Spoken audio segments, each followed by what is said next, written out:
तर नमस्कार मित्रांनो. आज आपलं सोशिओलॉजीचं म्हणजेच समाजशास्त्राचं पहिलं लेक्चर आहे. आणि याच्यामध्ये आपण सुरुवात तर पहिल्या चॅप्टरपासून तर करणार आहोतच, पण अजून काही महत्त्वाच्या गोष्टी मला सांगायच्या आहे. पहिली गोष्ट म्हणजे आपण समाजशास्त्र किंवा सोशिओलॉजी हा का घेतला पाहिजे किंवा काय त्याचं महत्त्व आहे. तर पहिलं त्याचा फायदा असा आहे की जो सिलेबस आहे हा फार छोटा आहे तिथे. म्हणजे कम्पॅरेटिव्हली बाकीच्या ऑप्शनलपेक्षा याचा सिलेबस फार छोटा आहे. म्हणजे अँथ्रोपॉलॉजीचं असू शकतो की जो याच्यापेक्षा फक्त लहान आहे. तर त्यामुळे हा एक फायदा आहे. दुसरं, यू पी एस सीमध्ये असं बघितलं गेलेलं आहे की 3 ऑप्शनलला म्हणजे कन्सिस्टंटली चांगले मार्क भेटलेले. एक म्हणजे पॉलिटिकल सायन्स, दुसरा सोशिओलॉजी आणि तिसरा आहे अँथ्रोपॉलॉजी.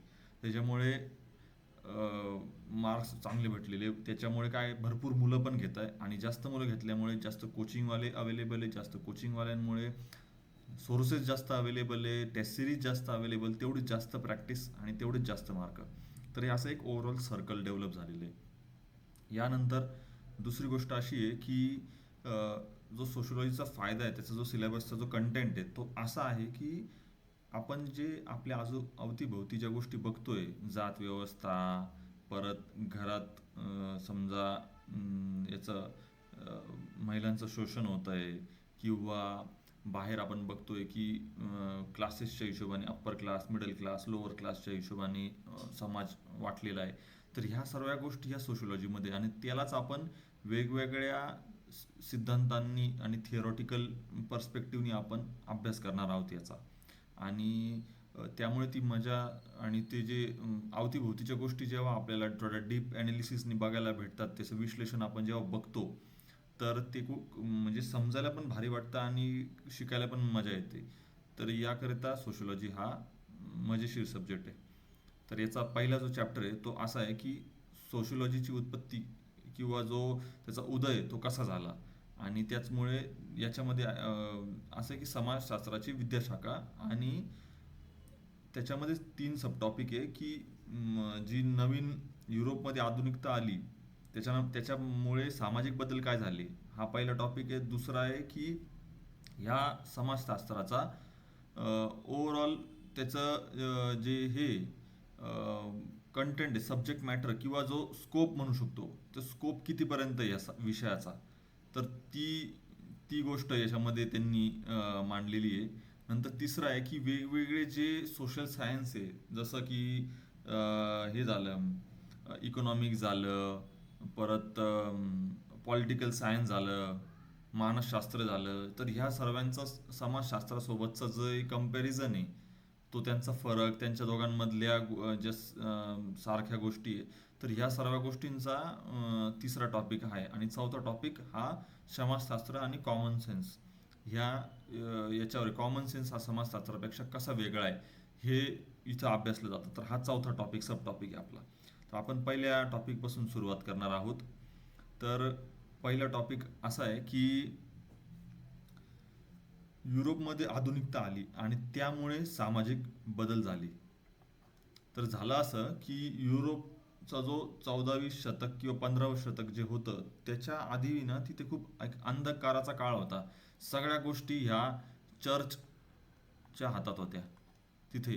आणि तिथल्या रूढी परंपरा हे सगळं चर्च ठरवणार, आणि राजा जो होता तो सुद्धा चर्चच्या एकदम म्हणजे त्यांच्या आखत्यारीत्या होता. तो जे चर्च जे म्हणेल तेच राजा करणार.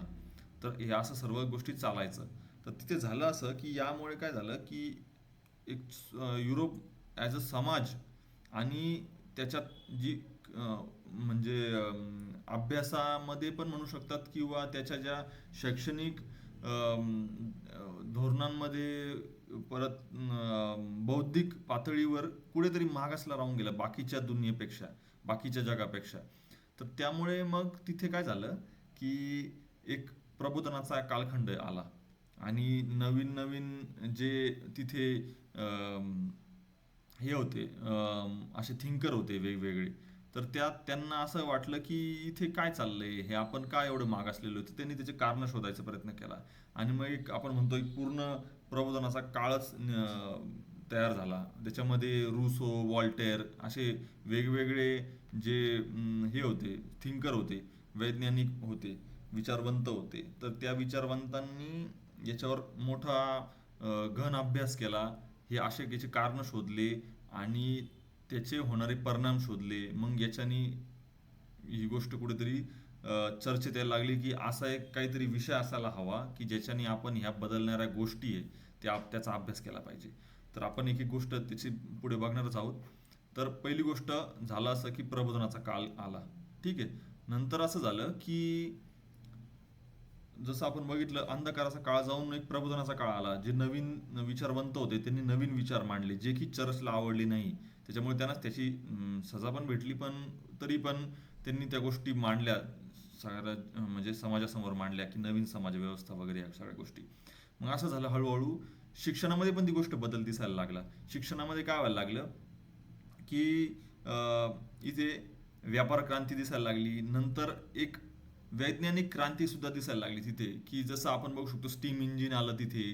नंतर जे आपण जिन बनवतो कापसापासून, तर त्याची मशीन तयार केली गेली स्पिनिंग जिनी. आणि परत वेगवेगळ्या वैज्ञानिक गोष्टींचा एक इन्व्हेन्शन चालू झालं आणि डिस्कवरी चालू झाली. त्याच्यामुळे काय आलं, अजून जास्त लोक प्रश्न विचारायला लागले, की ही गोष्ट अशी काय आहे. प्रत्येक गोष्टीला एक प्रश्नचिन्ह निर्माण करायला लागली. आणि मग तिथे आली विज्ञान क्रांती. ठीक आहे. हा एक पहिलं कारण झालं. त्याच्यानंतर काय झालं, की विज्ञान क्रांती आली, त्याच्यामुळे मग नवीन याच्या आले कंपन्या आल्या. मग आता युरोपमध्ये वेगवेगळे जे मोठे मोठे शहर आहे, पॅरिस झालं, फ्रान्स झालं, पॅरिस झालं, जर्मनीच्या याच्यामध्ये स्टटगार्ट झालं, लंडन झालं, तर यांच्यामध्ये मोठ्या मोठ्या कंपन्या निर्माण व्हायला लागल्या. आता त्या कंपन्यांमध्ये मग लोक लागतील.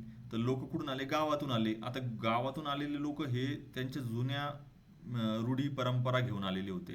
पण इथे झालं असं, की नवीन शहरामध्ये आल्यामुळे तिथली शहराची जी राहणीमान आहे किंवा त्याच्या ज्या गोष्टी तिथल्या रेहनसेन जो म्हणू शकतो आपण, तिथल्या रूढी परंपरा ह्या सगळ्या वेगळ्या होत्या गावापेक्षा.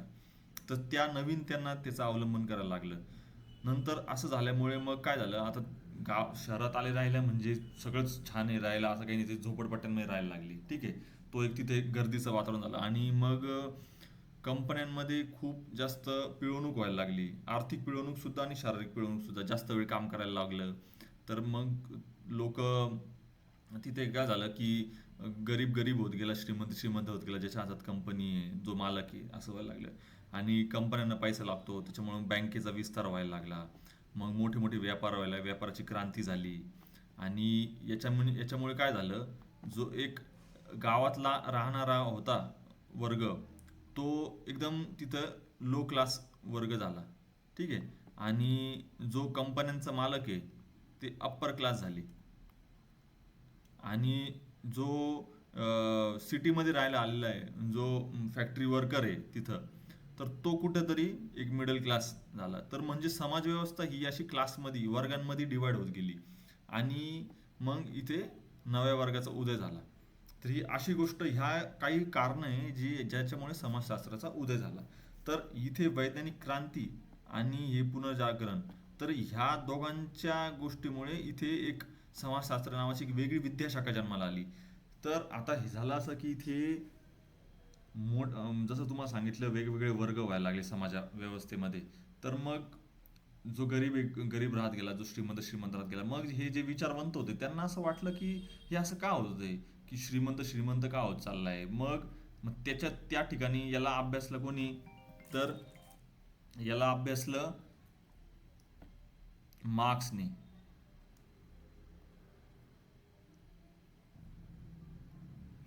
मग मार्क्स यांनी अभ्यास केला, की हे मोठे लोक मोठे का होत आहे. आणि मग त्यांनी याला नाव काय दिलं, की हे झाले बुर्जुआज.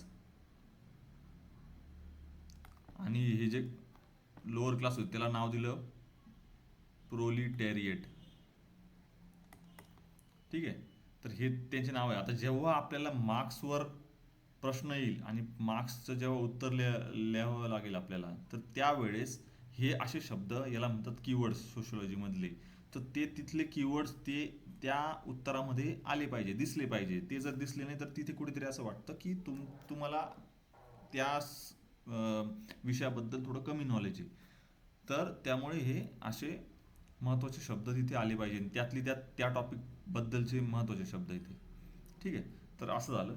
आता हा एक म्हणजे इथे आपण म्हणू शकतो की ही वैज्ञानिक क्रांती किंवा व्यापार क्रांती हे कारण झालं.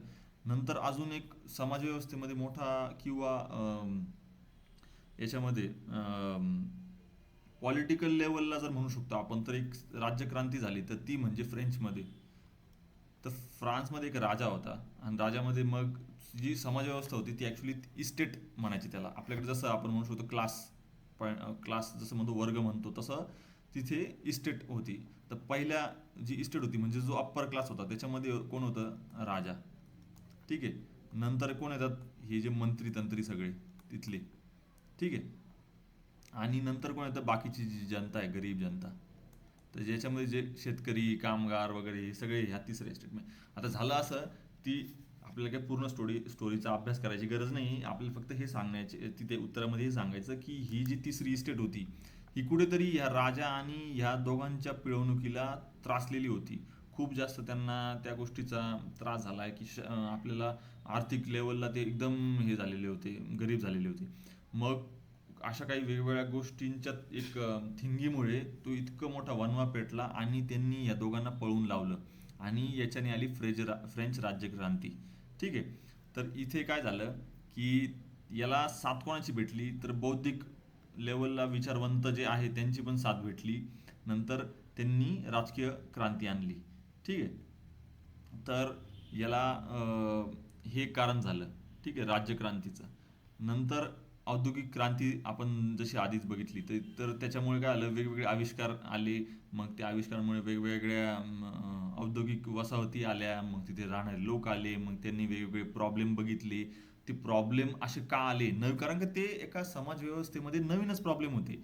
तर ते प्रॉब्लेम कसे होते की जसं आपण बघितलं की समजा नवीन एखादा समाज आला तर तिथे काय आलं, तिथे कुठेतरी क्राईम वाढायला लागला. हां. नंतर तिथे गरिबी आली.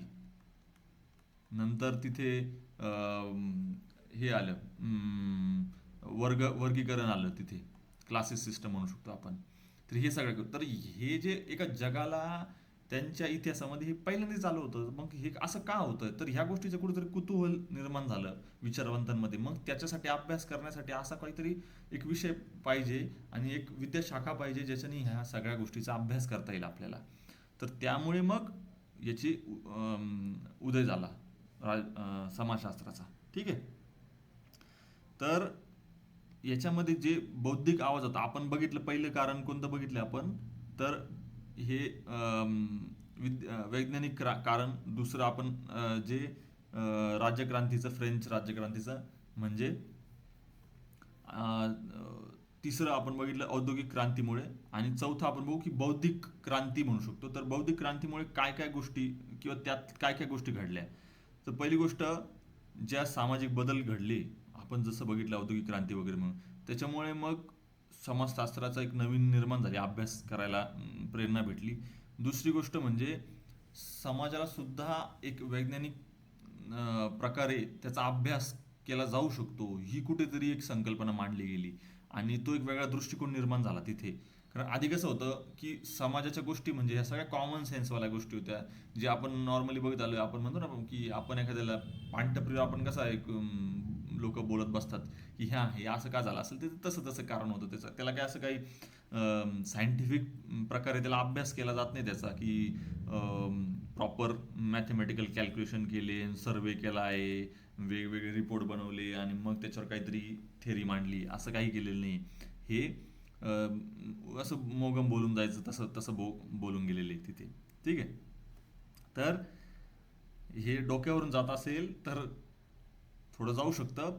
पहिलाच टाइम आहे त्याच्यामुळे एवढं टेन्शन घ्यायचं नाही. होतं आपाप, होईल सगळं सर्व ठीक. ठीक आहे. काही अडचण आलीच तर आपण मेसेज करू शकतात मला. तर बौद्धिक लेवलला गोष्टी अशा झाल्या की जे विचारवंत होते त्यांचे नावं पण आपल्याला माहित पाहिजे. रुसो, वोल्टेर यांनी काय वेगवेगळं केलं की एक याच्यावर लेवलला समजा आपल्याला म्हणजे त्यांनी जे चालत आलेल्या परंपरा आहे त्याला कुठेतरी प्रश्नचिन्ह निर्माण केला.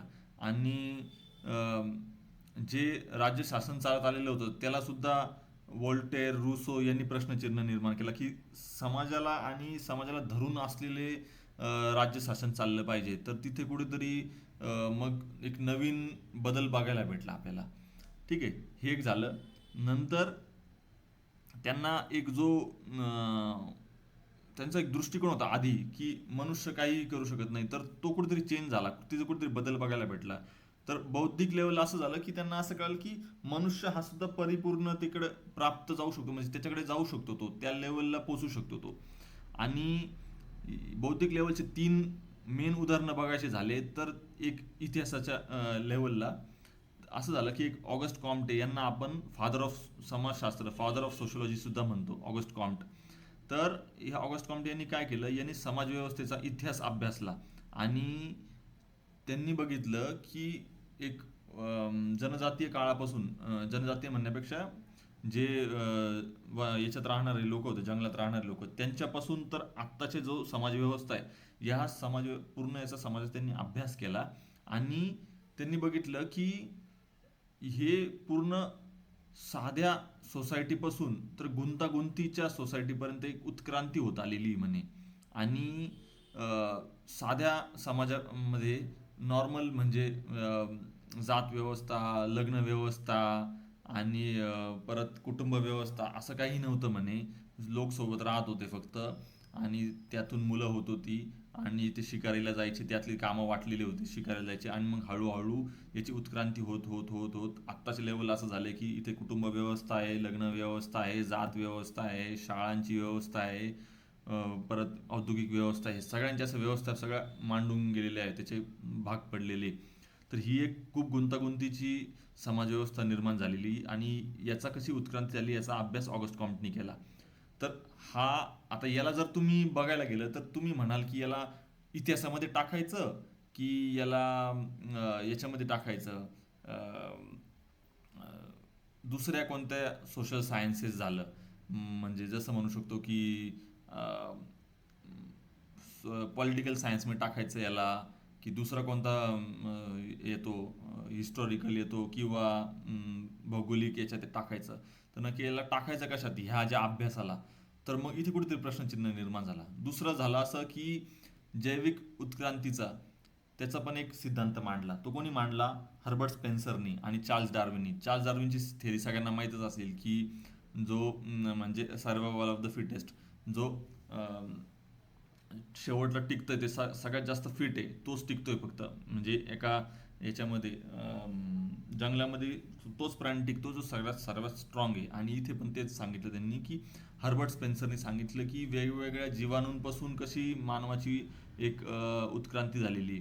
तर हा एक तिथे सिद्धांत मांडला. म्हणजे इथे कुठेतरी काय बघतोय आपण की वैज्ञानिक दृष्ट्या इथे कुठेतरी एक नवीन विचार मांडला गेला आणि नवीन अभ्यास चालू केला त्यांनी, जो की आधी नव्हता.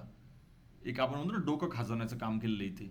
तिसरी गोष्ट अशी झाली इथे की समाज व्यवस्थे किंवा समाजाची जी करंट परिस्थिती आहे त्याचा कुठेतरी सर्वेक्षण केला गेला आणि त्याचा अभ्यास केला गेला. तर ह्या सर्व गोष्टींना कुठे टाकायचं, आणि मानवाची उत्क्रांती वगैरे ह्या सर्व गोष्टींना आपण वेगळा एक विषयच नव्हता किंवा वेगळी विद्याशाखा नव्हती, त्याला कुठे टाकायचं हा प्रश्नचिन्ह निर्माण झाला. आणि मग त्याची एका विद्याशाखेची गरज भासू लागली, आणि मग आला समाजशास्त्र. ठीक आहे. तर तो जो सुरुवातीचा समाजशास्त्र होता तर त्याचे वैशिष्ट्य काय होते, तर पहिली गोष्ट अशी होती, म्हणजे ते नक्की त्याच्यात काय काय गोष्टी होत्या. आत्ता जर बघितलं गेलं तर त्याची व्याप्ती खूप जास्त वाढत गेलेली आहे. पण जो पूर्वीचा जो सुरुवातीचा होता तो कसा होता. पहिली गोष्ट म्हणजे की त्याला असं समजलं गेलं की त्याची जी व्याप्ती आहे ही संपूर्ण जगात ज्या ज्या गोष्टी घडताय ही सर्वच त्याची व्याप्ती असं समजलं गेलं फक्त. ठीक आहे. नंतर त्याची बौद्धिक लेवलला ज्या वरती आपण तीन बघितल्या वेगवेगळे प्रभाव, दृष्टिकोन, तर ह्या तिन्ही दृष्टिकोन याच्यामध्ये सुरुवातीला इन्क्लूड झाली. ठीक आहे. यांना तिथे इन्क्लूड केलं गेलं. नंतर तिसरी गोष्ट अशी झाली की एक सकारात्मक विज्ञान म्हणून याला बघितलं गेलं. आता सकारात्मक विज्ञान म्हणजे कसं की नॉर्मल एक कोणत्याही गोष्टीला किंवा याला सब्जेक्टला आपण विज्ञान कधी म्हणतो, जेव्हा त्यात अभ्यासल्या गेलेल्या गोष्टी आहे हे या नॉर्मल जनरलायझेशन आणून त्याला काहीतरी अभ्यास केला, त्याच्यावर प्रॉपर स्टडी करून रिसर्च करून त्याच्यावर एक मॅथमॅटिकल कॅल्क्युलेशन करून वेगवेगळ्या थेअरी मांडून मग एक फायनल कन्क्लुजनवर पोहोचलेले तिथे.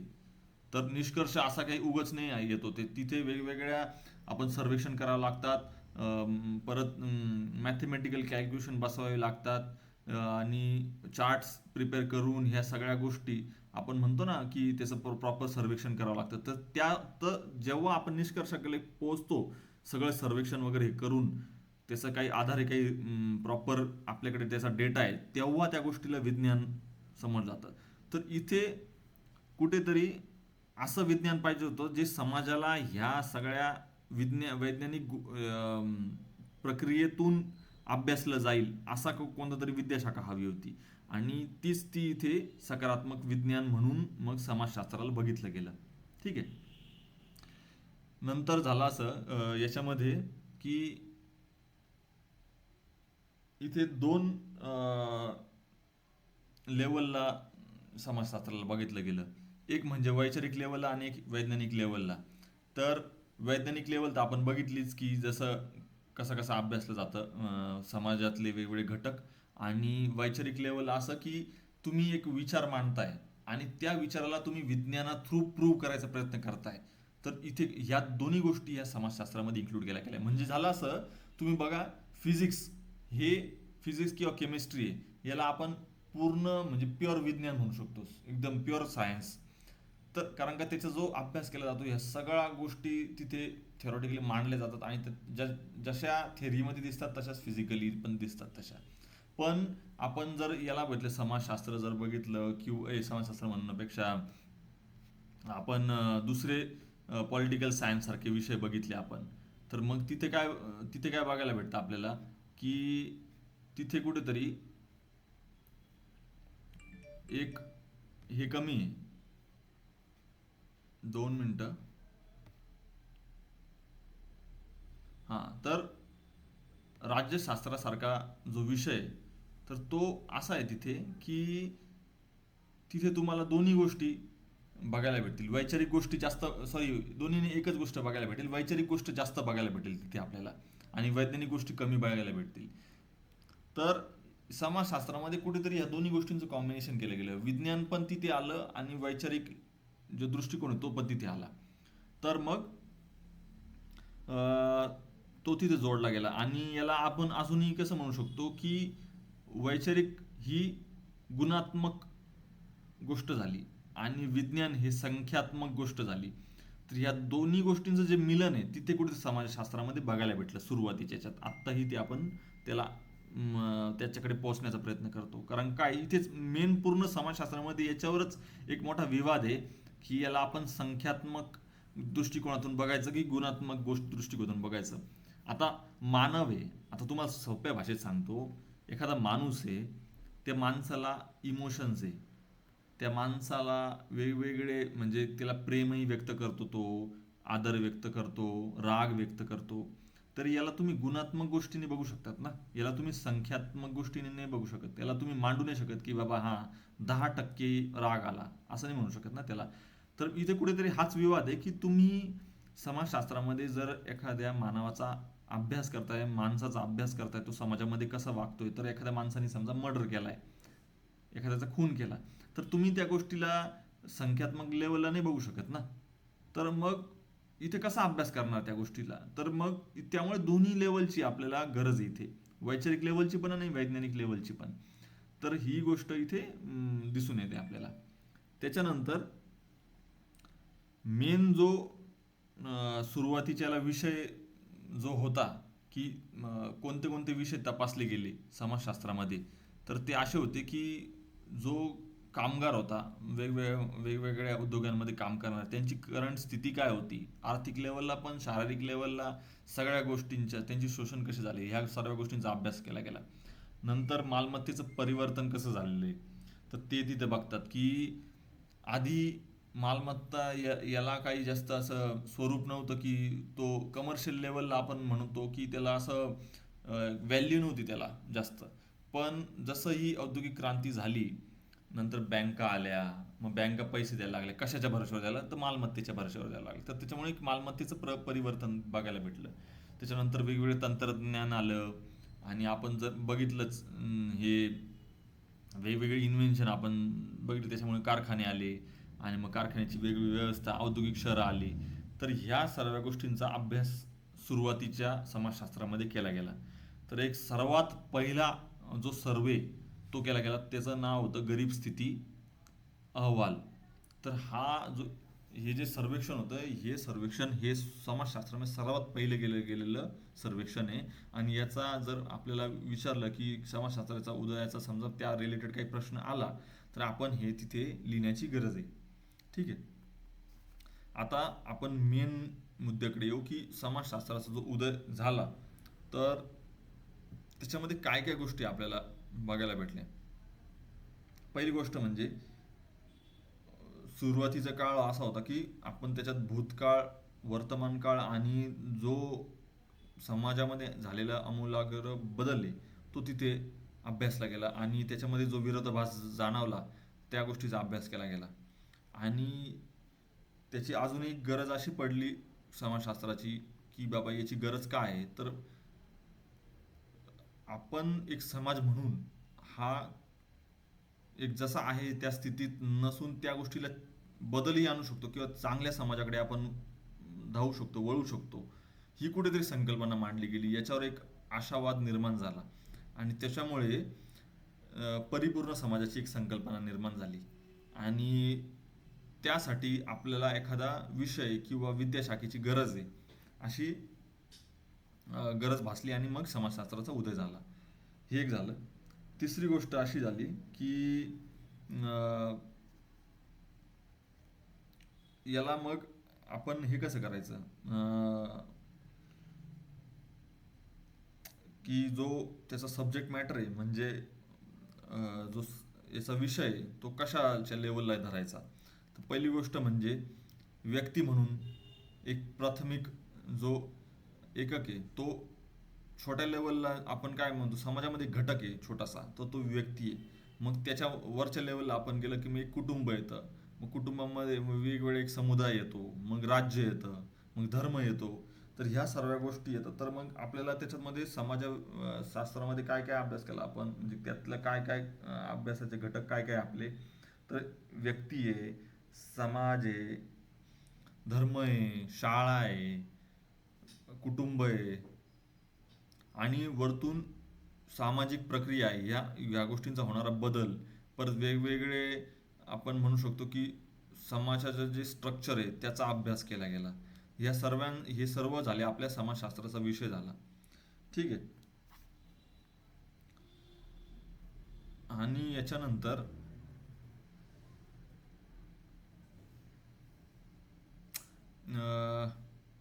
असं झालं की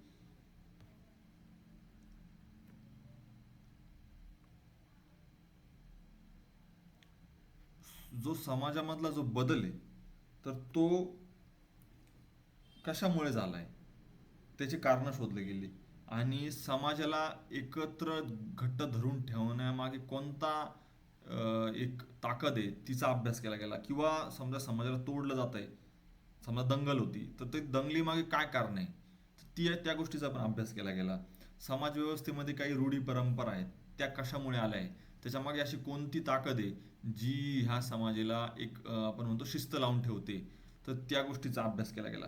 तर ह्या सर्व गोष्टींचा आणि सामाजिक बदलांचा अभ्यास केला गेला आणि तो झाला आपल्या समाजशास्त्राचा पहिले नवळे एकदम म्हणजे पहिले वहिले विषय आपले. ठीक आहे. आता आपण बघू की समाजशास्त्राचा त्याची व्याप्ती काय, हा आपला दुसरा सब टॉपिक आहे.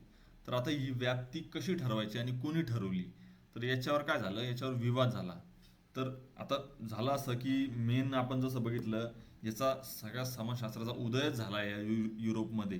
आणि युरोपमध्ये फ्रान्स आणि जर्मनी आणि इटली असे ह्या 3 देशांमध्ये वेगवेगळे विचारवंत निर्माण झाले आणि त्यांनी एकत्र येऊन मग कुठेतरी याचा काय व्याप्ती राहिली हे गोष्ट ठरवली. तर याच्यामध्ये दोन दृष्टिकोन आले तर विचारवंतांचे. तर त्यातले एक होतं औपचारिक विचार दृष्टिकोन आणि दुसरा होता अनौपचारिक. अनौपचारिक म्हणण्यापेक्षा यांना आपण असं म्हणता येईल की जे सिंथेटिक स्कूलवाले होते, म्हणजे अनौपचारिक पण आणि सिंथेटिक पण म्हणता येईल त्याला. तर पहिलं जे होतं तर ते औपचारिकवाले होते. तर औपचारिकमध्ये काय होतं, त्यांचं असं म्हणणं होतं की हा जो समाजशास्त्र हा विषय आलाय, याला आपण बनवण्यामागचंच कारण असं की आपल्याला बाकी कोणत्या विषयांसोबत जायचं नाहीये आणि आपल्याला एक वेगळा विषय हवा आहे की जो फक्त समाजालाच अभ्यासेल. तर असा कोणता तरी विषय आपल्याला पाहिजे. तर त्यामुळे याला आपण सेपरेट असा विषय बनवू आपण त्याला. आणि त्याची एक विद्याशाखाच पूर्ण वेगळी असली पाहिजे आणि त्याचे तो जे घटक अभ्यासणार आहे तीच पूर्ण एक गोष्ट वेगळी असली पाहिजे म्हणे. ठीक आहे. तर हे एक झालं. त्याच्यानंतर सर्वात पहिले जे समाजशास्त्राचा जो व्याप्ती ठरवणारे एक होते ते म्हणजे जॉर्ज जिमेल. ठीक आहे. तर त्यांचं असं म्हणणं होतं की समाजशास्त्र हा एक प्युअर आणि एक स्वतंत्र विज्ञान आहे म्हणे हे, समाजाला अभ्यासणार. तर त्यामध्ये फक्त आपण जे सामाजिक संबंध आहे त्यांची रूपेच, त्यांची वेगवेगळी जी रूप आहे त्या रूपांचा फक्त अभ्यास केला पाहिजे म्हणे. आपण त्या रूपांमध्ये काय आहे त्याचा अभ्यास नाही केला पाहिजे म्हणे. म्हणजे वेगवेगळी रूपं आहे ती काय आहे आणि ती रूपं कशी बदलली जात आहे आणि त्या रूपांना एक विलगीकरण करून त्यांचा अभ्यास केला पाहिजे म्हणे. आपण आपण असं हे नाही दाखवलं पाहिजे की म्हणजे डीपमध्ये जाण्याची गरज नाही आपल्याला की समाज व्यवस्थेचं बनण्यामागे काय कारण आहे. फक्त आपल्याला हे बघायचं की अं, समजा दोन लोकांमधला जो संबंध आहे तर त्या संबंधाबद्दल समजा मी कोणाला भाऊ म्हणतोय. ठीक आहे. तर ते भाऊ आहे. तर आमचे काय आहे, आमचे संबंध आहे, आम्ही समजा ऋणानुबंध आहे आमचं एक, आम्ही दोघं भाऊ आहे. तर भाऊ ह्या शब्दाचा फक्त अभ्यास आणि त्या शब्दामुळे काय समाजव्यवस्थेमध्ये त्याचे कुठे काय स्थान आहे त्याचं, या गोष्टीचा अभ्यास केला पाहिजे. आपण याची आपल्याला गरज नाही की भाऊ हा शब्द कुठून आला किंवा त्याची उत्पत्ती कशी आहे. ह्या सर्व गोष्टींचा समाजशास्त्राशी काही संबंध नाही असं औपचारिक दृष्टिकोनावाल्यांचं म्हणणं होतं. ठीक आहे. आणि त्यांचा अजून एक असं म्हणणं होतं, त्यात दुसरे विचारवंत येतात ते म्हणजे विवेकानंद. ठीक आहे. विवेकानंद काय म्हणतात की जो या समाजाला किंवा समाजामधली लोकांना एकत्र घट्ट धरून ठेवतो, ती जी ताकद आहे किंवा ते जे एक रूप आहे त्या रूपाचा आपण अभ्यास केला पाहिजे म्हणे, असं विवेकानंद म्हणतात. त्याच्यानंतर तिसरे विचारवंत ते येतात म्हणजे वॉन वीज. वॉन वीज म्हणतात आपण 3 गोष्टींचा समाजशास्त्रामध्ये अभ्यास केला पाहिजे. पहिली गोष्ट म्हणजे समाजामध्ये एकत्रीकरण किंवा सहयोगीकरण करण्यासाठी जी प्रक्रिया आहे त्या प्रक्रियेचा अभ्यास केला पाहिजे. दुसरी गोष्ट म्हणजे समाजाला विघटीकरण करण्याचं जे काम करते ती प्रक्रिया आहे त्या प्रक्रियेचा अभ्यास केला पाहिजे. तिसरं म्हणजे ह्या दोन्ही गोष्टींचं मिश्र जे रूप आहे, स्वरूप आहे, त्या गोष्टींवर अभ्यास केला पाहिजे असं वॉन म्हणतात. म्हणजे एकंदरीत की समाजाला एकत्र करण्याचं काम जी ताकद करते तिचा अभ्यास, जी तोडण्याचं काम करते तिचा अभ्यास आणि तिसरं या दोन्ही गोष्टींचं मिश्र रूप यांचा अभ्यास. ठीक आहे. नंतर येतात टॉनिस, फर्डिनंड टॉनिस. ठीक आहे.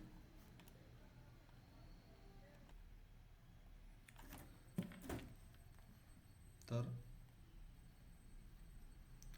टॉनिस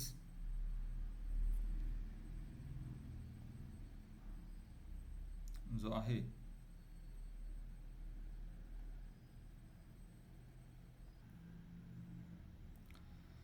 तर पुढचा जो विचारवंत आहे तो म्हणजे टॉनिस, फर्डिनॅन्ड टॉनिस असं नाव आहे त्या सोशिओलॉजिस्टचं.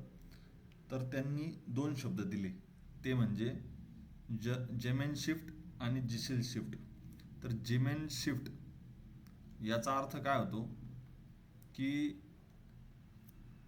एक समुदाय आहे जो की खूप त्याचे घट्ट संबंध आहे आणि त्यांच्यामधली जी संबंध तो इतका जास्त घट्ट आहे आणि तो असे जे लोक आहे ज्यांच्या रूढी परंपरा ह्या सर्व गोष्टींनी ते एकदम बांधले गेलेले आहे आणि ते संबंध खूप मजबूत आहे, तर त्याला म्हणतात ते जेमेन शाफ्ट. आणि जिसेल शाफ्ट असे की जे संबंध आहे पण ते फक्त कामापुरते आणि ते खूप जास्त घट्ट नाही आहे किंवा खूप जास्त मजबूतही नाही आहे. आणि आपण म्हणू शकतो एक कमर्शियल लेवलचे जे संबंध असतात ते संबंध आहे. आणि ते एक संघटनात्मक रूप आहे त्याला, ते काही समुदाय नाही आहे तो. तर त्याला ते नाव देतात जिसेल शाफ्ट. ठीक आहे. तर ह्या दोन्ही गोष्टींचा अभ्यास आपण समाजशास्त्रामध्ये करायचा आहे असं फर्डिनॅन्ड टोनीस म्हणतात. ठीक आहे. पुढचे जे सोशलॉजिस्ट आहेत ते म्हणजे वेबर. तर वेबर काय म्हणतात की समाजशास्त्रामध्ये आपण अशा गोष्टींचा अभ्यास केला पाहिजे जे की मानवी संवादाद्वारे जे सामाजिक वर्तन आहे त्या गोष्टीचा आपण अर्थ लावायचा आहे. म्हणजे समाजामधलं जे वर्तन आहे ते मानव तसं का करतोय, त्याच्यामागे काय उद्दिष्ट आहे त्याचं, त्या गोष्टींचा आपण अभ्यास केला पाहिजे म्हणे, असं मॅक्स वेबर म्हणतात. ठीक आहे. Max weber. आणि आपण त्याच कृतींचा अभ्यास केला पाहिजे ज्या सामाजिक आहे, बाकी कृतींचा अभ्यास करायची गरज नाहीये असं मॅक्स वेबर म्हणतात. ठीक आहे. आता आपण बघितलं की औपचारिक जी शाळा होती त्यांचं आपण बघितलं. ठीक आहे. तर त्या आता त्यांच्या त्यांच्या याच्यामध्ये वेगवेगळे जे विचार मांडलेले विचारवंतांनी ते बघितले आपण. आता समाजशास्त्र किंवा कोणताही सोशल सायन्स हा विषय असे असतात की त्याच्यामध्ये आपल्याला टीका ही द्यावीच लागते, कारण का कोणताही मांडलेली थिअरी आहे, आपण म्हणू शकतो सिद्धांत, हा पूर्ण रूपी हा खरा किंवा बरोबर असू शकत नाही. त्याच्यावर नेहमी काही ना काही वाव असते बेटर आणि त्याला जास्त चांगलं बनवण्यासाठी. म्हणून टीकाकार हे खूप महत्त्वाचे असतात समाजशास्त्रामध्ये. तर औपचारिक शाळेवर किंवा त्या दृष्टिकोनावर कोणते कोणते टीका केलेले आणि काय काय त्या टीका आहे या आपण बघू. तर पहिली टीका अशी आहे, त्यांचं म्हणणं आहे की हे जे औपचारिक शाळेवाले हे अमूर्त रूपांवर जास्त भर देता म्हणे. म्हणजे त्यांचं असं म्हणणं आहे की जे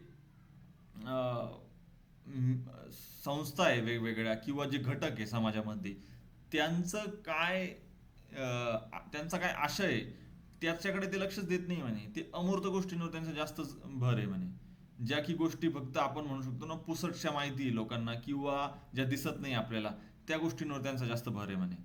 दुसरी गोष्ट असे म्हणतात की जो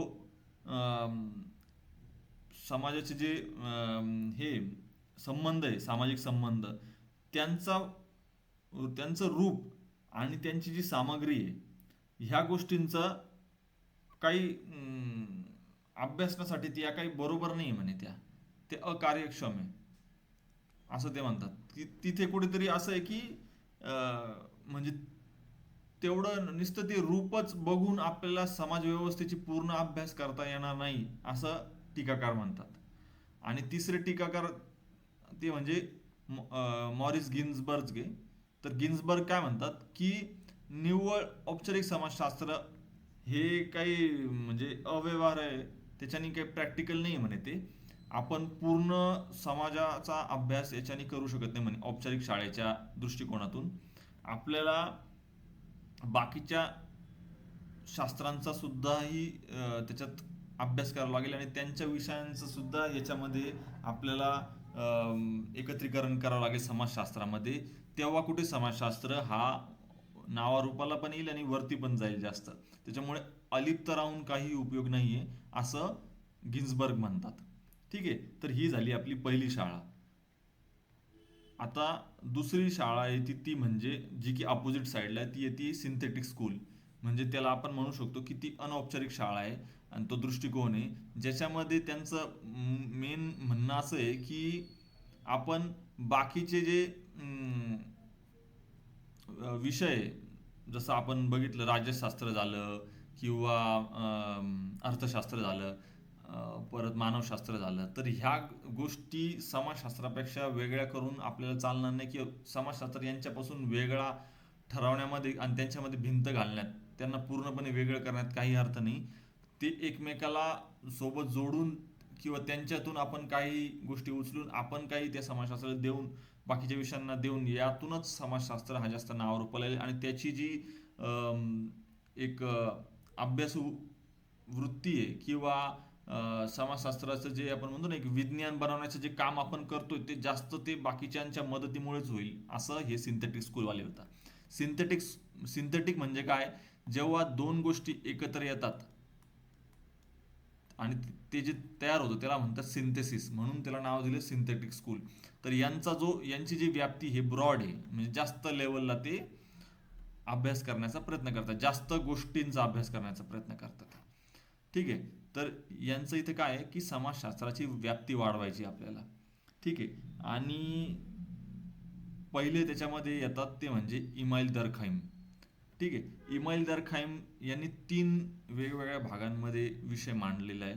तर त्यांचं असं म्हणणं आहे की आपण सर्वात पहिले काय बघायची, जी सामाजिक आकृती विज्ञान आहे, म्हणजे त्याच्यामध्ये काय येतं की एखाद्या जागेवर त्या प्रकारचे लोक का राहत आहे, त्याची काय जनसंख्या आहे, त्याचे आकार किती आहे त्या लोकांचा, परत घनता किती आहे, त्या लोकांची जात कोणती आहे, ते काय तसं म्हणजे प्रथा पाळतात ते तशा काय आहे, ते जो भौगोलिकदृष्ट्या जो आपण अभ्यास करणार आहे समाजाचा, ती गोष्ट आपला पहिला विषय असणार. दुसरा गोष्ट कोणता, सामाजिक शरीर विज्ञान, म्हणजे की तो जो सामाजिक संस्था आहे तिचं उत्क्रांती कशी झाली, तिचे वेगवेगळे रूप काय आहे, आणि त्याचा एक आपण समजा आता कुटुंब व्यवस्था आहे, तर हा ओव्हरऑल समाजामध्ये याचं काय स्थान आहे, त्याचं काय वेगवेगळे फंक्शन आहे, ते पॉझिटिव्ह फंक्शन असो किंवा निगेटिव्ह फंक्शन असो, तर ते नक्की कसं काम करतं. तर ह्या गोष्टींचा आपण अभ्यास, म्हणजे जे ओव्हरऑल समाजाचं जे स्ट्रक्चर आहे त्या गोष्टींचा आपण इथे सामाजिक शरीर विज्ञानामध्ये आपण अभ्यास करतोय. ठीक आहे. आणि तिसरा समाजशास्त्राची व्याप्तीमध्ये तिसरा विषय येतो तो म्हणजे सामान्य समाजशास्त्र. त्याच्यामध्ये आपण काय करतोय की जे वेगवेगळे समाजाला एकत्र करून किंवा विघटन करण्याचं जे काम करणारे ज्या ताकद आहे, किंवा जे आपण म्हणतो ना जे सामाजिक कायदे जे चालत आलेले किंवा जे तयार आहे ऑलरेडी, तर त्या गोष्टींचा इथे अभ्यास केला जातो. आणि ती गोष्ट आहे ती सामान्य समाजशास्त्रामध्ये. आणि इथे एकतर नवीन सामाजिक कायदे पण बनतात आणि जे चालत आले त्यांचा पण अभ्यास होतो इथे. असं एमाईल दर्खाम म्हणतात की ह्या 3 गोष्टी आपण अभ्यासल्या गेल्या पाहिजे आपल्याकडून समाजशास्त्रामध्ये. त्याच्यानंतर येतात L.T. हॉबहाउस. ठीक आहे. हे पुढचे विचारवंत. तर त्यांचं असं म्हणणं आहे की एका माणसाच्या सामाजिक जीवनामध्ये जेवढ्या जेवढ्या गोष्टी येत आहे, हे सर्वांचा आपण अभ्यास केला पाहिजे. आणि समाजशास्त्राची व्याख्याच तिथे येते सगळी, म्हणे की पूर्ण त्याचं जे सामाजिक जीवन आहे, आता आपण असं म्हणा की तो कोणत्या शाळेत जातोय, ठीक आहे, नंतर असं म्हणा त्याचं जो कुटुंब आहे ते झालं, परत त्याचे मित्रपरिवार, त्याचे जे भावकी आहे ती झाली. तर ह्या सर्व एका सामाजिक जीवनामध्ये ह्या सर्व गोष्टी एखाद्या माणसाच्या आयुष्यात येतात ना, तर ह्या सर्व गोष्टींचा आपण अभ्यास केला पाहिजे म्हणे, असं हॉबहाउस म्हणतात. म्हणजे इथे काय झालं, इथे त्यांनी एक चौकट निर्माण नाही केली आहे समाजशास्त्रासाठी, ते चौकटीच्या बाहेर जाऊन कुठेतरी ते अभ्यास करण्याचा प्रयत्न करतात वेगवेगळ्या संस्थांचा, वेगवेगळ्या घटकांचा. नंतर येतात मॉरिस गिन्सबर्ग, जे की वरती टीकाकार होते पहिल्या स्कूलसाठी. तर त्यांचं असं म्हणणं आहे की पहिली जी गोष्ट आहे ती आपण काय केली पाहिजे, तर म्हणे जे सामाजिक वेगवेगळे संबंध आहे त्यांचे प्रकार काय, त्यांचे रूप काय, याचा आपण अभ्यास केला पाहिजे म्हणे. दुसरी गोष्ट म्हणजे जे संबंध आहे, तर ते त्यांचं जे प्रकार आहे, तर ते म्हणजे वेगवेगळे प्रकार आहे, तर ते काय आहे, त्याच्यामागे काय कारण काय आहे, तर त्या गोष्टींचा आपण अभ्यास केला पाहिजे म्हणे. म्हणजे आता तुम्हाला सांगायचं झालं की एखादी मानव आहे म्हणजे माणूस आहे, त्या माणसाच्या सामाजिक जीवनामध्ये अशा काही गोष्टी असू शकतात की तोच माणूस हा भाऊ सुद्धा आहे, तोच माणूस हा वडील सुद्धा आहे, तोच माणूस हा नवरा सुद्धा आहे. तर ह्या गोष्टीचं जे रिलेशन आहे, म्हणजे हे काय कारण आहे की तो वेगवेगळं पण म्हणजे तिचे वेगवेगळे रूप आहे, त्याच सामाजिक जीवनात सामाजिक संबंधांचे वेगवेगळे रूप आहे. तर त्याचा अभ्यास आपण तिथे केला पाहिजे म्हणे, असं गिन्सबर्ग म्हणतात. तिसरी गोष्ट त्यांचं असं काय म्हणणं आहे की जो सामाजिक बदल घडून येतोय त्याच्या मागे जे कारण आहे, त्या कारणांना त्यांचं विलगीकरण करून त्याचा वेगवेगळ्या प्रकारे आपण अभ्यास केला पाहिजे म्हणे. आणि ओव्हरऑल सामाजिक बदलांच्या मागे जे कारण आहे आणि समाज व्यवस्थेला घट्ट धरून ठेवण्याचे मागे जे कारण आहे, त्याच्या मागे जे नियंत्रण करणारे तत्व आहे त्यांना शोधून सुद्धा आपण अभ्यास केला पाहिजे म्हणे, असं हे गिन्सबर्ग म्हणतात. ठीक आहे. तर आपण अशा तऱ्हेने आपण बघितलं की ओव्हरऑल जे दोन्ही शाळा आहे त्या व्याप्ती कसं ठरवतात समाजशास्त्राची, हे आपण इथून बघितलं. ठीक आहे. तर तेव्हा जेव्हाही तुम्हाला समाजशास्त्राच्या व्याप्तीबद्दल प्रश्न येईल तेव्हा तुम्ही ही गोष्ट तिथे मांडायची. आता आपण राज्यशास्त्र आणि समाजशास्त्र ह्या गोष्टींचा आपण इथे अभ्यास बघू की त्या गोष्टी किंवा हे जे दोन विषय, ते विषय काय त्याच्यामध्ये साम्यता आहे आणि काय विरुद्ध गोष्टी त्यांच्यामध्ये, हे आपण बघू. त्यांची व्याप्ती कशी, कार्यपद्धती कशी, तर हे आपण इथं बघणार आहोत. तर पहिलं म्हणजे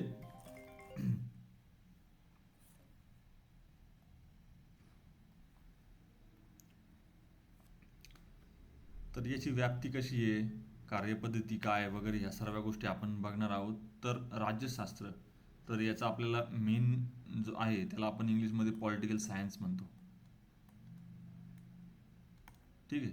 तर ह्या पॉलिटिकल सायन्सला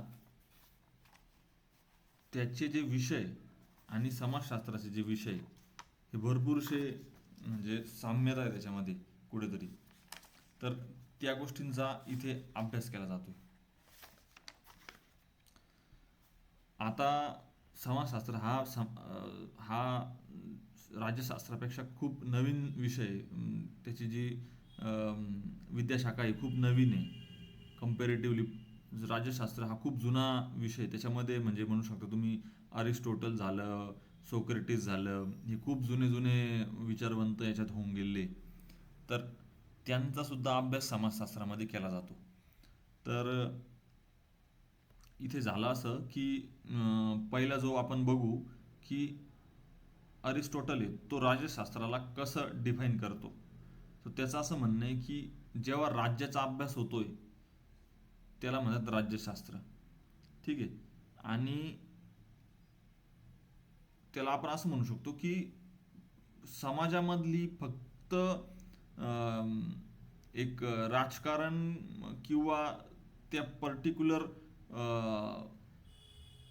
कसं म्हणू शकतो त्याला की फक्त समाजामधली राजकारण याचा अभ्यास करणारा जो सब्जेक्ट आहे, विषय, तो म्हणजे राज्यशास्त्र आहे. तर असं अरिस्टॉटल म्हणतो.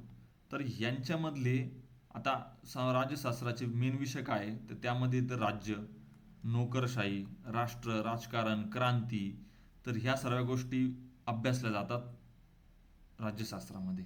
ठीक आहे. तर याच्याच विरुद्ध आपण समाजशास्त्रामध्ये बघितलं तर याच्यामध्ये काय काय येतं की मानव ओव्हरऑल ही एक घटक आहे. त्याच्यानंतर आपण कुटुंब व्यवस्था बघितली. नंतर आपण बघितले वेगवेगळ्या संस्था कशा येतात तिथे. नंतर सामाजिक बदल. तर ह्या सर्व गोष्टी समाजशास्त्रामध्ये येतात. हा त्याचा विषय आणि यांचा विषय इथे वेगळा आहे. आता कार्यपद्धती काय आहे म्हणजे मेथडॉलॉजी काय काय जी राज्यशास्त्रामध्ये वापरली जाते. पहिली गोष्ट म्हणजे सर्वेक्षण केलं जातं. आता तुम्ही बघत असाल की जो समजा BJP सारखी पॉलिटिकल पार्टी तर तिला हे बघायचं की महाराष्ट्रामध्ये जर ती इलेक्शन जिंकू शकते का नाही, तर त्यासाठी आधी काय करतात, ते सर्वेक्षण करतात. तर त्याच्यामुळे राज्यशास्त्राचा तो एक अविभाज्य भाग आहे सर्वेक्षण. ते एक झालं. मुलाखत हा एक प्रकार झाला. अभिलेख लिहिणं झालं. परत काही संशोधन करणं. परत सामाजिक घटकांचा आणि घटनांचा दोघांचाही अभ्यास करणं. तर ह्या सर्व गोष्टी आणि ही पद्धत ही राज्यशास्त्रामध्ये वापरली जाते. ठीक आहे. आता आपण बघू की राज्यशास्त्राची जी व्याप्ती आहे ती खास करून म्हणजे राज्यशास्त्र आणि समाजशास्त्रांची व्याप्ती ही दोघांमध्ये कुठेतरी त्याच्यामध्ये साम्यता जी आहे ती कुठे दिसून येते. तर पहिलं आपण बघू की मार्क्स. तर मार्क्स जेव्हा काय करतो, मार्क्स हा वर्गसत्ता आणि जनसत्ता याचा कुठेतरी जो विरोधाभास आहे तो तिथे आपल्याला त्याच्या अभ्यासामधून तो दिसतो. त्याच्या वर्गीकरणमध्ये परत बुर्जुआ प्लोलेटेरिएट यांच्याबद्दल तो सांगतोय. आणि कसं वित्तीकरण जास्तीत जास्त बघायला भेटतंय याच्याबद्दल मार्क्स बघतो. तर मार्क्स इथे काय करतोय की याच्यावरून तो काय दाखवायचा प्रयत्न करतो की जी सत्ता आहे ती ज्याच्या हातात पैसे त्याच्या हातात गेली ती सत्ता. तर इथे अर्थशास्त्र, इथे राज्यशास्त्र आणि इथे समाजशास्त्र ह्या सर्व गोष्टींचं मिलन हे मार्क्सच्या अभ्यासामध्ये दिसतं. तर त्यामुळे ही व्याप्ती तिथे कुठेतरी हे कॉमन येते, तिथे दोघांमध्ये ही साम्यता आहे. ठीक आहे. दुसरं आपण बघू मॅक्स वेबर. मॅक्स वेबर हा सत्तेबद्दल बोलतो, नोकरशाहीबद्दलही बोलतो. त्याची नोकरशाहीवर एक थिअरी चांगली. ठीक आहे. पॉवरवर म्हणजे सत्तेवर पण एक थिअरी त्याची, सिद्धांत आहे त्याचा वेबरचा. तर त्यामुळे याच्यामध्ये काय होतंय, आता याची जी इथे सिद्धांत आहे तर तो समाजशास्त्रामध्ये आणि राज्यशास्त्रामध्ये कॉमन आहे इथे वेबर. पार्सन म्हणून एक येतो एक विचारवंत. तो सुद्धा काय करतोय सांगतोय ते त्यांनी वेगवेगळ्या सामाजिक व्यवस्थेबद्दल, वेगवेगळ्या व्यवस्था आहे त्यांच्याबद्दल तो बोलतो. आणि त्याच्यामध्ये एक व्यवस्था ती म्हणजे सामाजिक व्यवस्था, ती कशी राजकीय भूमिका ठरवते आणि त्याचा कसा परिणाम होतोय समाजावर याच्याबद्दल तो बोलतो. तर त्यामुळे इथे हा पण एक कॉमन पॉइंट आहे. तर ह्या सर्व गोष्टी इथे येतात. आता अरिस्टॉटलबद्दल पण आपण वरती बोललोय. आता याच्यामध्ये अजून काय सांगू शकतो की एक नवीन दृष्टिकोन जो येतो तो संघर्षाचा दृष्टिकोन, जो की ज्याच्यामध्ये मार्क्स पण येतो. याच्यामध्ये अजून संघर्षाच्या दृष्टिकोनमध्ये कोण येतात, जे स्त्रीवादी दृष्टिकोन येतो तो त्याला पण संघर्षाचा दृष्टिकोन म्हटलं जातं. तर त्याच्यामध्ये तुम्ही बघितलं आता की ज्या महिला आहे त्यांचं शोषण कसं होतंय, त्यांना वेगवेगळ्या म्हणजे याच्यामध्ये सामाजिकदृष्ट्या पण म्हणू शकतो, राजकीय दृष्ट्यामध्ये त्यांना खूप कमी त्यांचं रिप्रेझेंटेशन आहे. तर ह्या सर्व गोष्टी हे तर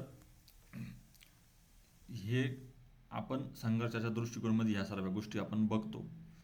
तर याच्यामध्ये अजून आपल्याला काय बघायला भेटतं की ज्या वेगवेगळ्या क्रांती घडलेल्या आहे तिथं तियानमिन स्क्वेअरवाली जी चायनामध्ये झाली किंवा अरब स्प्रिंग नावासारखी झाली जी अरब देशांमध्ये झाली.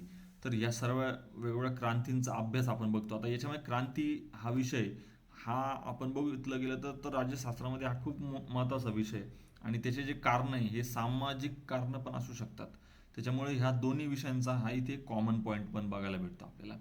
नंतर नोकरशाहीबद्दल तर आपण बोललोच, तर ते एक झालं. आणि वरती आपण बघितलं तर समजा एखादा कायदा पास केला त्याच्यामध्ये आपण काहीतरी निषेध करतोय किंवा गव्हर्नमेंटचा एखादा काही रूल आला त्याच्यामध्ये आपण निषेध व्यक्त करतोय. तर त्यावेळेस जी सामाजिक सक्रियता आहे तर त्याचा कसा निषेधामध्ये तेवढं त्याचा कसं एक रोल काय आहे त्याचा. तर ह्या गोष्टींचा आपण सगळा अभ्यास करतो तेव्हा इथे कुठेतरी राज्यशास्त्र आणि समाजशास्त्राचा पण इथे कॉमन पॉईंट आपल्याला बघायला भेटतोय. ठीक आहे. हे एक झालं. परत रुसो नावाचा विचारवंत होता त्यांनी सोशल कॉन्ट्रॅक्ट थेअरीबद्दल बोललंय. तर त्याच्यामध्ये काय सांगितलं जातं की जो शासन करते किंवा जो एक राज्य आहे तर ते राज्याने नेहमी असा एक हे ठेवला पाहिजे की जिथे समाजाला आणि समाजामधल्या घटकांना आणि माणसांना एकत्र करून आणि त्यांचं हे ठेवलं पाहिजे, आपण आपण म्हणू शकतो की त्यांना एक पॉलिटिकल त्यांची आयडेंटिटी असली पाहिजे आणि तो त्या राज्यावर किंवा त्या अम, याच्यावर राजकीय दृष्ट्या ज्यांच्या हातात सत्ता आहे त्यांच्यावर ती जबाबदारी आहे की त्यांनी त्या लोकांचा सांभाळ केला पाहिजे आणि त्यांना त्यांची डेव्हलपमेंट केली पाहिजे असं रुसो मांडतो. तर तिथे पण कुठेतरी ह्या दोन्ही सब्जेक्टचा कॉमन पॉईंट आपल्याला बघायला भेटतो. ठीक आहे. आता आपण हे बघू की ह्या दोघांचा एकमेकांवर अवलंबून कसं आहे. ठीक आहे. तर समाजशास्त्र हा राज्यशास्त्रावर कसा अवलंबून आहे. तर पहिली गोष्ट आपण बघतो की सरकारी जे धोरण आहे ते कोणासाठी बनवलं जातं, तर ते लोकांच्या भल्यासाठी बनवलं जातं. तर तिथे आपल्याला काय दिसतं, तिथे समाजशास्त्र हा राज्यशास्त्रावर अवलंबून आहे. दुसरी गोष्ट, परत जे वेगवेगळे कायदे आणले जातात आता ते कोणासाठी, जर वेगवेगळे एकदम ज्या एकदम जुन्या रूढी परंपरा आहे, जसं आपण ही होती सती प्रथा होतं त्याच्यावर कायदा आणला गेला. तर इथे काय झालंय की इथे राज्यशास्त्र हा याच्यामध्ये असलेला कायदा हा एक समाजशास्त्रामध्ये असलेल्या रूढी परंपरेवर कुठेतरी एक आळा घालण्याचा प्रयत्न करतोय. तर तिथे हे दोघांचं कॉमन पॉईंट आपल्याला किंवा ते डिपेंडन्स बघायला भेटतो आपल्याला. ठीक आहे. तसंच उलट आपण बघितलं तर राज्यशास्त्र हा सुद्धा समाजशास्त्रावर अवलंबून आहे. आता जो कायदा बनतोय तर तो कायदा काय असाच उगाच नाही येत ना. तो काहीतरी त्या समाजामध्ये ऑलरेडी चालत आलेली एखादी परंपरा आहे. आता उदाहरणार्थ झालं तर आपण बघतो की एक माणूस एकाच महिलेसोबत लग्न करू शकतो. तर आता पूर्वीच्या काळी समजा खूप महिलांसोबत लग्न करायचे. तर ती गोष्ट कुठंतरी ही कायद्याने आळा घालण्यात आली. ते एक झालं. तर ते आपण कुठेतरी एक परंपरा पडत गेली ना की एका माणसाने फक्त एका स्त्रीसोबतच लग्न केलं पाहिजे. तर मग तो एक रूल चालत आला आणि मग त्याच्यावर एक कायदा निर्माण झाला की एक फक्त मोनोगॅमी चालत आली. ते झालं. किंवा आपण म्हणू शकतो की दुसरी एखादं जी परंपरा चालत आलेली आहे, उदाहरणार्थ की गाईला मारायचं नाही, तर मग त्याच्यावर गाईची हत्या करण्यावर त्याच्यावर कायदा आला. तर मग याच्यावरून सांगायचं असं आहे की ज्या वेगवेगळ्या सामाजिक परंपरा चालत आलेल्या आहे त्याच्यावरच त्याच्याच बेसिसवर एक कायदा बनतोय राज्यशास्त्रामध्ये. त्याच्यामुळे राज्यशास्त्र असा सामाजिक याच्यावर डिपेंडंट आहे हे इथे सांगायचा प्रयत्न करतोय. दुसरी गोष्ट, जे राज्यशास्त्र आहे हे बनतं कसं, तर वेगवेगळ्या समाजांच्या घटकांवरूनच बनतंय. आता उदाहरणार्थ एखाद्या राजकीय पार्टीला काही कोणते वेगवेगळे समाज त्यांना मतदान करताय, वोटिंग करताय. तर असं आहे की एखादी पार्टी ही ब्राह्मण मतांवर अवलंबून आहे, एखादी पार्टी ही मराठा मतांवर अवलंबून आहे. तर त्याच्यामुळे राज्यशास्त्राचे निर्माण हे समाजशास्त्राच्या घटकांवर अवलंबून आहे हे इथे दिसतं आपल्याला. ठीक आहे. आणि इवन आपण सांगू शकतो की एखाद्या म्हणजे समाजाचं किंवा लोकांचं जे मतदानाचा जो प्रकार आहे किंवा त्यांचं जे बिहेवियर आहे, वोटिंग बिहेवियर, हे कसं आहे की त्या समाजाचं ते वोटिंग बिहेवियर आहे, याच्यावरून सुद्धा मताधिक्य आणि जो येणारा निकाल आहे तो बदलू शकतो. तर तिथे आपल्याला परत दिसतं की राज्यशास्त्र हे समाजशास्त्रावर अवलंबून आहे. ठीक आहे. तर ही गोष्ट आपण याच्यामध्ये इथे बघितली. आता दोघांमधला आपण फरक बघूया की हा फरक कसा आहे. तर पहिली गोष्ट म्हणजे समाजशास्त्र हा पूर्ण समाजाचा अभ्यास करतो, पण राज्यशास्त्र हा फक्त त्या समाजातली फक्त जी शासन व्यवस्था आहे त्याच्याबद्दल, त्याच्या एकच पैलूबद्दल अभ्यास करतो. आणि जशी की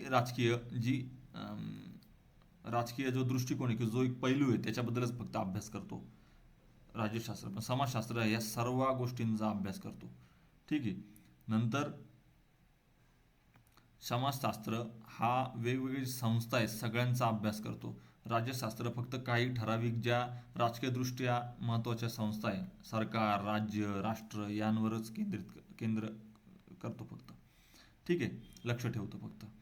नंतर समाजशास्त्र हा संघटित आणि असंघटित समाजाच्या गोष्टींचा अभ्यास करतो. तर आता उदाहरणार्थ सांगायचं झालं तर राज्य हे संघटित संस्था आहे. ठीक आहे. पण असंघटित संस्था म्हणजे कसं, की एखादा समुदाय हा हा असंघटित संस्था आहे ना, याच्यावर असं काही प्रॉपर त्याचे नियम बनवलेले नाही आहे. तर त्याच्यामुळे हा दोन्ही गोष्टींचा अभ्यास करतो समाजशास्त्र. पण राज्यशास्त्र हा फक्त संघटित गोष्टींचाच अभ्यास करतो.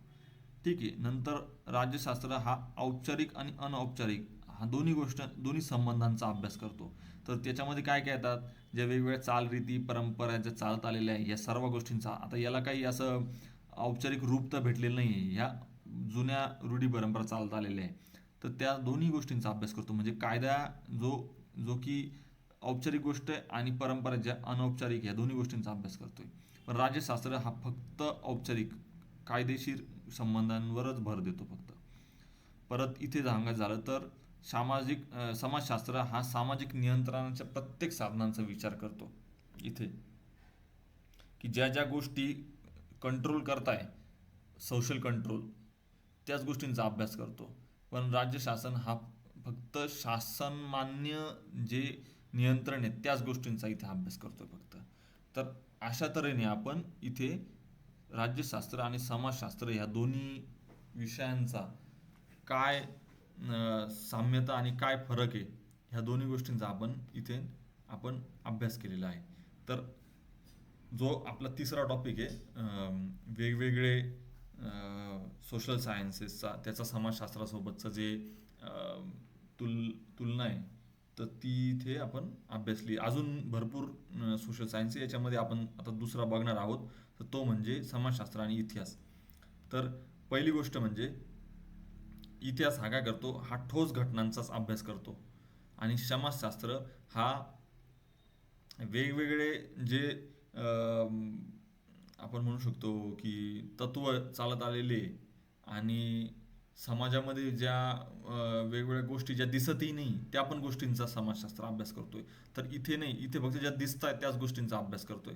म्हणजे आता उदाहरणार्थ सांगायचं झालं तर एक राजा होता आणि त्याची एक राजवट होती आणि त्या राज्यांमध्ये लोक होते, तर त्या गोष्टींचा अभ्यास करतो. पण आता इथे समाजशास्त्र काय अभ्यास करतो, की त्या राज्यामध्ये राहणारे जे लोक आहे त्यामध्ये एक जात व्यवस्था होती, त्याच्यामध्ये महिलांचं जे स्टेटस होतं ते काय होतं. तर ह्या सर्वांच्या ह्या न दिसणाऱ्या गोष्टी आहे. आता आपल्याला फक्त लिहून काय ठेवलेलं, त्या राजाच्या काळामध्ये खूप श्रीमंत होते सगळे लोक आणि खूप चांगले राहत होते. पण ती ह्या ज्या आतून दिसणाऱ्या ज्या गोष्टी आहेत ज्या की लिहिल्या गेल्या नाही, कधी खूप कमी लिहिल्या गेल्या, तर त्या गोष्टींचा अभ्यास समाजशास्त्र करतो. आणि ज्या दिसणाऱ्या गोष्टींचा अभ्यास इतिहास करतो इथे.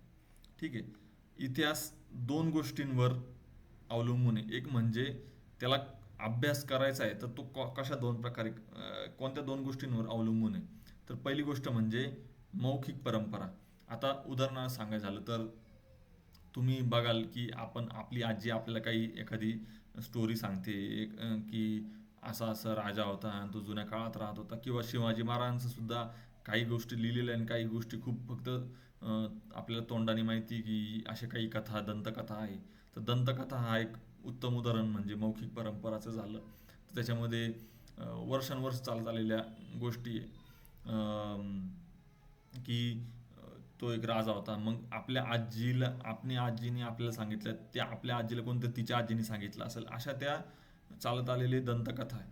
तर तिथून एक अभ्यास करतो. दुसरी गोष्ट म्हणजे ज्या लिखित नोंदी आहे, त्या लिखित नोंदीमध्ये वेगवेगळे आख्यान म्हणू शकतो, जे निरीक्षण मांडून ठेवलेले मोनोग्राफ्स येतात त्याच्यामध्ये, किंवा परत समजा जे आर्किओलॉजिकल सर्वे, तर ते वेगवेगळे उत्खनन करतात, त्याच्यामध्ये काही गोष्टी सापडतात. तर ह्या सर्व गोष्टींचा अभ्यास आणि त्याच्या नोंदींवरून इतिहास आपला अभ्यास करतोय. ठीक आहे. तर समाजशास्त्राचं जी कार्यपद्धती ती वेगळी आणि इथे इतिहासाची कार्यपद्धती वेगळी. ठीक आहे. तर हे आपण बघितलं. आता इथे काय होतंय की इतिहास कशावरून आपले अभ्यास ठरवतोय, तो म्हणजे भूतकाळावरून आणि त्याची पुनर्रचना करून. ठीक आहे. समाजशास्त्र काय करतोय, जे सामाजिक संस्था आणि त्याच्यामध्ये घडणारा बदल, जे वेगवेगळे संबंध आहे सामाजिक, त्यांचं विश्लेषण करून समाजशास्त्र आपला अभ्यास करतोय. तर हे असं एक शॉर्टमध्ये तुम्हाला मी समजून सांगितलं. आता आपण बघू की त्यांच्यामध्ये साम्यता काय आहे दोघांमध्ये. तर जसं मार्क्सचं पण बघितलं, मार्क्सची एक थेरी हिस्टॉरिकल मटेरियलिझम म्हणून, ठीक आहे, हिस्टॉरिकल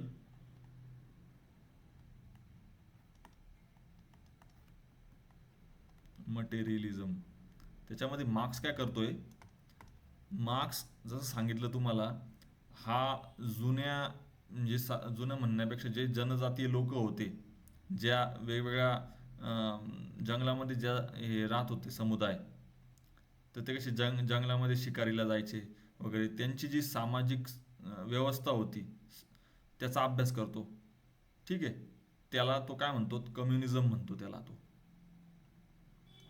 आणि तसं तसं वेगवेगळं उत्क्रांती होत गेली, उत्क्रांती होत गेली. मग जी करंट आता जी व्यवस्था आहे त्याला तो कॅपिटलिस्ट सिस्टम येतं. तर त्याच्यामध्ये तो हे सांगतो की याच्यामध्ये जे अर्थकारण चाललेलं आहे, आधी कसं होतं, गोष्टी सगळ्यांच्या सर्वांच्या हातात होत्या आणि लोक सर्वांकडे सर्व गोष्टी होत्या. म्हणजे असं नव्हतं की एकामेकाला कोणावर अवलंबून राहायची गरज होती. पण इथे काय झालं, इथे आत्ताची जी समाज व्यवस्था आहे त्याच्यामध्ये प्रत्येक जणांनी एक रोल घेतला आणि त्याच्यामध्ये स्पेशलायझेशन केलेलं आहे. आता कोणी डॉक्टर आहे, कोणी इंजिनियर आहे, ठीक आहे. तर याच्यामुळे काय झालं, आपण एकामेकावर अवलंबून राहून गेलेलो आहे. आणि मग त्याच्यामुळे असं होतंय की कॅपिटलिझम जे आहे याला कुठेतरी जोर भेटलेला आहे. आणि याचा जो इम्पॅक्ट आहे तो समाजव्यवस्थेवर पडतोय. आणि इथे भौतिकवादी गोष्टी सगळ्यात चाललेल्या आहे. ठीक आहे. तर इथे काय होतं मग, ही त्यांनी उत्क्रांतीबद्दल जो अभ्यास केला तो इथे हिस्ट्री म्हणजे इतिहास आणि समाजशास्त्रामध्ये कॉमन पॉईंट आहे. ठीक आहे. दुसरं येतं ते म्हणजे हटिंग्टन.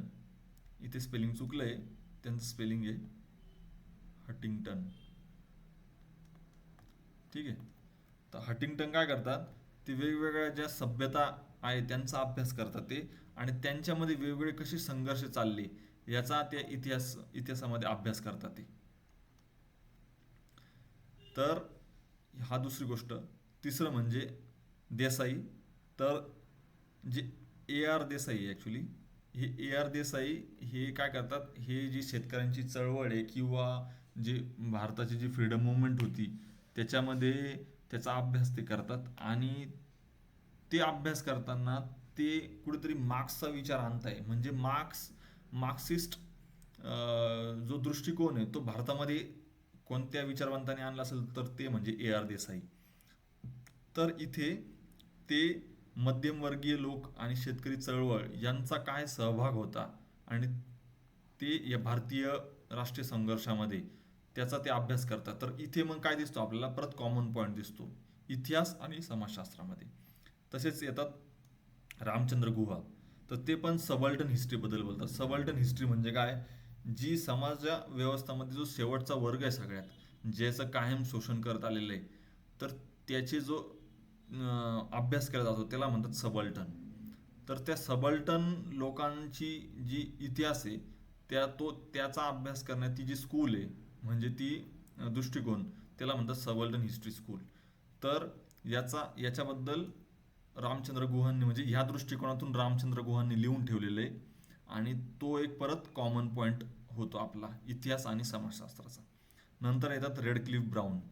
रेडक्लिफ ब्राऊन हे ॲक्च्युली खरे आहे अँथ्रोपोलॉजिस्ट. ठीक आहे. तर ते अँथ्रोपोलॉजिस्ट आहे. तर ते असं म्हणतात की समाजशास्त्र हा नोमोथेटिक आहे आणि इतिहास हा इडिओग्राफिक आहे म्हणे. तर नोमोथेटिक म्हणजे काय की हा समाजशास्त्र हा जनरलायझेशन करायचं काम करतो म्हणे. म्हणजे सर्व समाजाला समान लेवलला एखादी सिद्धांत लागू होईल किंवा समानता पसरवण्याचं काम करतो हा समाजशास्त्र म्हणे. पण इतिहास तसा नाही म्हणे. इतिहास हा इव्हेंट्सवर चालतो म्हणे. म्हणजे इडिओग्राफिक आहे म्हणे. तो एखाद्या घडलेली घटना आहे त्या घटनेचा अभ्यास करून किंवा त्याच्यावर अवलंबून तो आपला अभ्यास करतोय म्हणे. तर त्यामुळे तो इतिहास तसा आहे.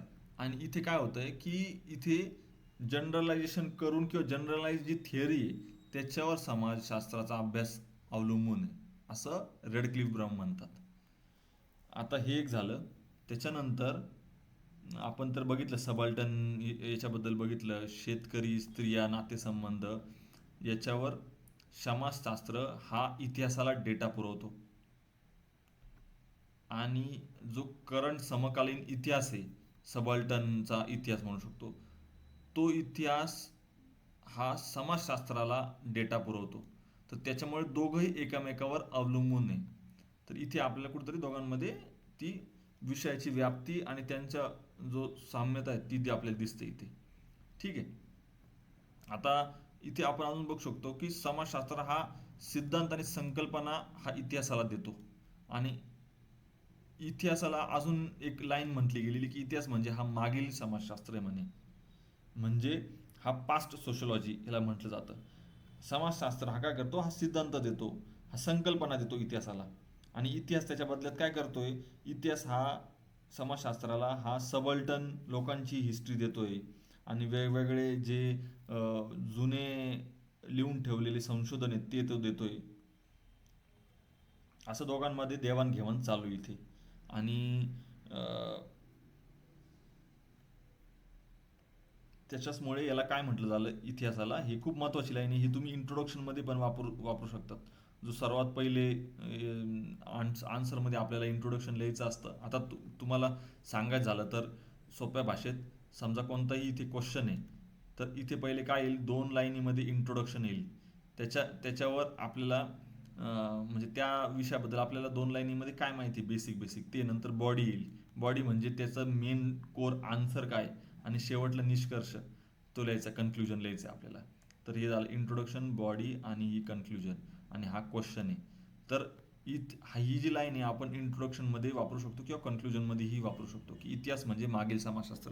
जर तुम्हाला प्रश्न आला इतिहास आणि समाजशास्त्राला त्याची तुलना करा किंवा त्यांच्यामधला फरक सांगा किंवा त्यांच्यामधली साम्यता सांगा, तर ही लाईन आपण तिथे वापरू शकतो. ठीक आहे. आणि त्याच्यामध्ये कार्यपद्धती जर बघायला गेलं तर सामग्री विश्लेषण, केस स्टडी आणि दस्तावेजांचं विश्लेषण हे कुठेतरी हे दोघांमध्ये ही कार्यपद्धती कॉमन आहे. ठीक आहे. तर अशा तऱ्हेने आपण इतिहास आणि राज्यशास्त्र ह्या 2 सोशल सायन्सेसचा अभ्यास केलेला आहे. आता बाकीचे उरलेले जे सोशल सायन्स आहे हे आपण नेक्स्ट सेशनमध्ये बघूया. ठीक आहे.